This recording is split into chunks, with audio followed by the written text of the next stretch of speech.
Hello friends, कैसे आप सभी। आई होप कि आप अच्छे होंगे। सीटेट 2026 में आपकी तैयारी अच्छी चल रही होगी और उस तैयारी को और बेहतर बनाने के लिए मैं एक प्रैक्टिस शीट लेकर आई हूँ जो आपका सीटेट 2026 क्लियर हो सके।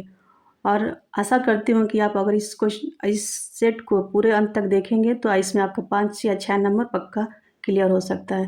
तो चलिए देखते हैं आज का पहला क्वेश्चन। बाल अध्ययन का पिता किसे कहा जाता है? कोहलवर, स्किनर, स्टेनले हॉल या किलपैट्रिक? इसका राइट जवाब होगा स्टेनले हॉल।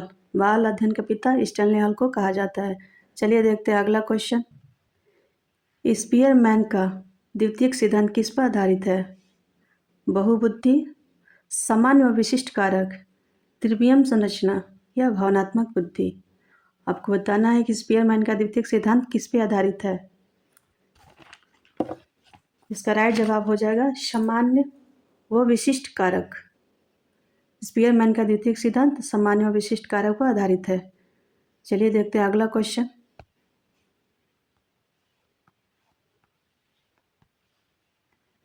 आपको बताना है कि जीन पियाजे के अनुसार सीखने की प्रक्रिया किस पे आधारित है? अनुकरण पर, संज्ञानात्मक संरचना पर, सुदृढ़ीकरण पर या दंड पे? आपको बताना है कि जीन पियाजे के अनुसार सीखने की प्रक्रिया किस पे आधारित है। इसका राइट जवाब हो जाएगा संज्ञानात्मक संरचना पर। चलिए बढ़ते हैं अगले क्वेश्चन की तरफ। नए अनुभव को पुराने स्कीमा में समाहित करना कहलाता है। अनुकूलन, संतुलन, आत्मसातीकरण या समायोजन? आपको बताना है कि नए अनुभव को पुराने स्कीमा में समाहित करना क्या कहलाता है। इसका राइट जवाब हो जाएगा आत्मसातीकरण। नए अनुभव को पुराने स्कीमा में समाहित करना आत्मसातीकरण कहलाता है। दोस्तों, अगर वीडियो आपको पसंद आ रही हो तो इस चैनल को सब्सक्राइब कर लें और लाइक कर दें ताकि हम आपके ऐसे ही वीडियो लेके आएँ जो आपकी परीक्षा के लिए हेल्पफुल हो सके और आप सीटेट 2026 क्लियर कर सकें। तो चलिए देखते हैं अगले क्वेश्चन की तरफ।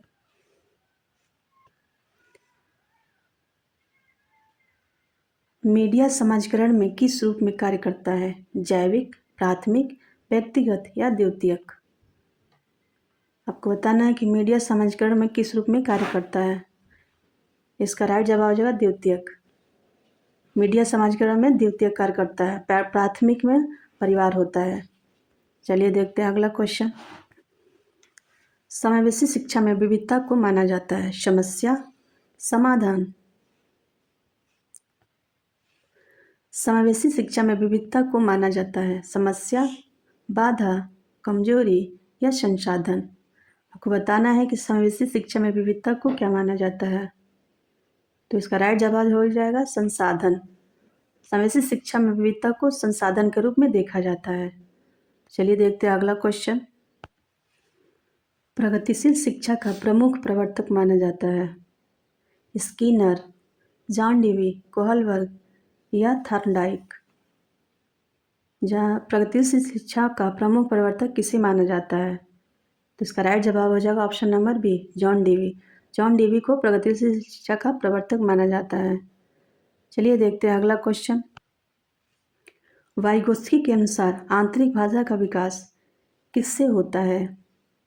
सामाजिक से, अनुकरण से, लिखने भाषा से या संकेत से? आपको बताना है वाइगोत्स्की के अनुसार आंतरिक भाषा का विकास किससे होता है।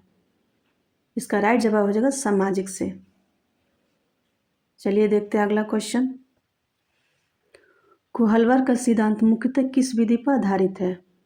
प्रयोग, साक्षात्कार, अवलोकन या नैतिक दुविधा विधि? आपको बताना है कि कोहलवर्ग सिद्धांत का मुख्यतः किस विधि पर आधारित है। तो इसका राइट जवाब ऑप्शन नंबर डी, नैतिक दुविधा विधि। कोहलवर्ग ने नैतिक विकास का सिद्धांत दिया था। तो इसका राइट जवाब हो जाएगा नैतिक विधि। चलिए बढ़ते हैं अगले क्वेश्चन की तरफ। NCF, देखिए यहाँ टाइपिंग मिस्टेक हो गया है, यहाँ N हो जाएगा। NCF 2005 का मुख्य उद्देश्य क्या था? केवल परीक्षा पर जोर देना, विद्या को बढ़ावा देना या बच्चों के सर्वांगीण विकास को सुनिश्चित करना या रटन विद्या को बढ़ावा देना? आपको बताना है कि NCF 2005 का मुख्य उद्देश्य क्या था। तो इसका राइट जवाब हो जाएगा बच्चों के सर्वांगीण विकास की सुनिश्चित करना। ऑप्शन नंबर सी राइट जवाब। चलिए बढ़ते हैं अगले क्वेश्चन की तरफ। बाल केंद्रित शिक्षा में मूल्यांकन का उद्देश्य होता है छात्रों को डांटना, केवल अंक देना, सीखने में सुधार करना या तुलना करना।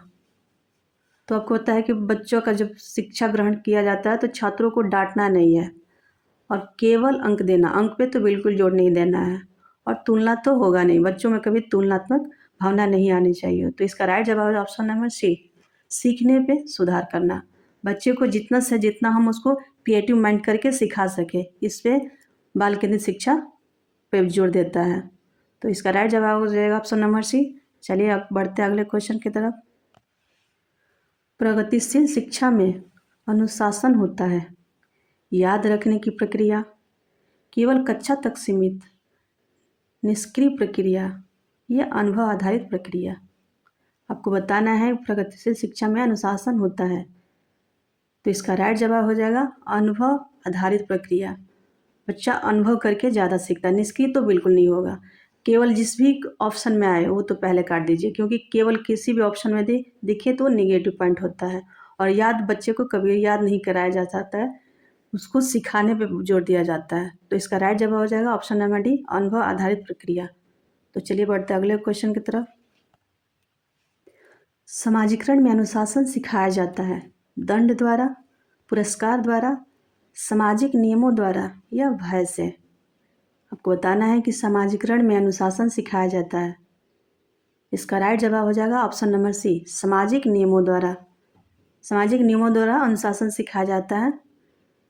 चलिए बढ़ते हैं अगले क्वेश्चन की तरफ।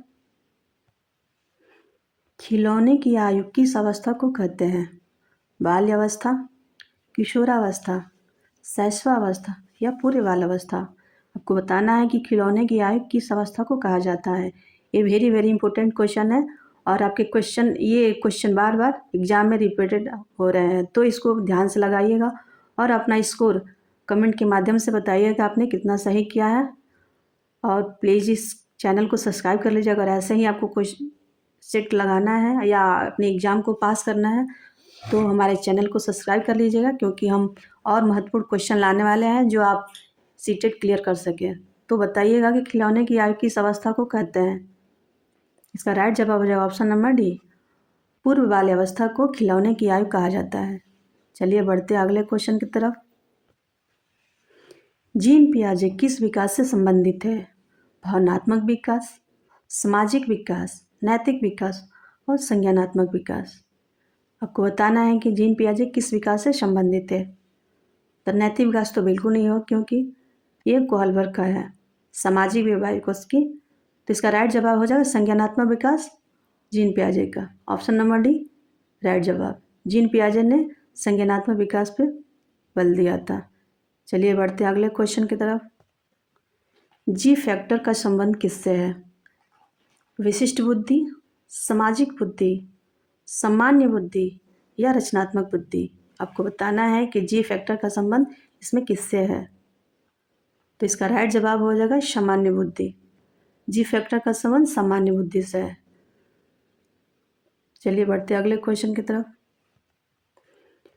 प्रगतिशील शिक्षा में अनुशासन होता है कठोर, आत्मानुशासन, दंडात्मक या शिक्षक अनुभव। आपको बताना है कि प्रगतिशील शिक्षा में अनुशासन कैसा होता है। कठोर ये तो बिल्कुल नहीं, ये तो निगेटिव है। और दंडात्मक ये भी निगेटिव पॉइंट है। शिक्षक अनुशासन, शिक्षक अनुशासन के द्वारा बच्चों को कुछ नहीं सिखाता है, ये भी निगेटिव पॉइंट है। आपको बच्चे बाल केंद्रित के अनुभव से इस क्वेश्चन को बनाना है। तो इसका राइट जवाब हो जाए ऑप्शन नंबर बी, आत्म अनुशासन। बच्चा अपने हिसाब से सीखता है, इसलिए इसका प्रगतिशील शिक्षा में अनुशासन का राइट जवाब हो जाएगा ऑप्शन नंबर बी। चलिए मैं एक प्रैक्टिस शीट हल पूरा करा चुकी हूँ। आप लास्ट में बताइएगा कि कमेंट के माध्यम से कि आपने कितना सही किया है, और मैं ऐसे ही आपके हेल्पफुल के लिए अगला सेट लेके आऊँगी जल्दी ही। अगर हमारा वीडियो अच्छा लगा हो तो प्लीज़ कमेंट में ज़रूर बताइएगा और हमारे चैनल को सब्सक्राइब कर लीजिएगा, वीडियो को लाइक कर दीजिएगा, और ऐसे ही हेल्पफुल वीडियो लाने के लिए मैं और कोशिश करूँगी। तो चलिए मिलते हैं अगले नेक्स्ट वीडियो में।